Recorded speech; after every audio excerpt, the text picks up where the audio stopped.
The decision to grant Novak Djokovic a COVID vaccination exemption so he can defend his Australian Open title has been met with such fury that the country's Prime Minister has warned he may be on the next plane home. Scott Morrison addressed the issue again hours after the initial decision was announced, with reassurances that there were no special rules for the world's #1 tennis star.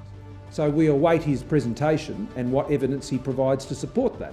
If that evidence is insufficient, then he won't be treated any different to anyone else and he'll be on the next plane home. An Australian sport minister has said the tennis star has not been granted preferential treatment. This particular sports star and the other handful of people who have satisfied this robust process have met tests above and beyond those that anybody else entering the country, or indeed when we had interstate border restrictions, were having to meet.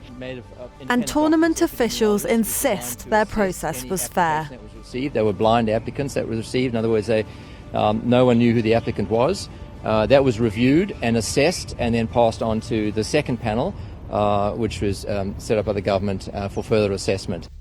But the news has provoked severe public backlash in a city that has endured the world's longest cumulative lockdown.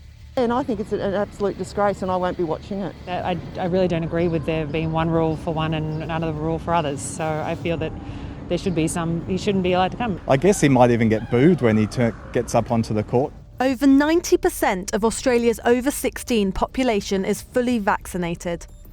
But some people still cannot travel interstate or globally due to current measures. Many people want the tennis star to come clean as to the reason for his exemption. But Djokovic does not have to waive his right to medical privacy. Tennis fans across the globe will be waiting to see whether this champion sets foot on the court.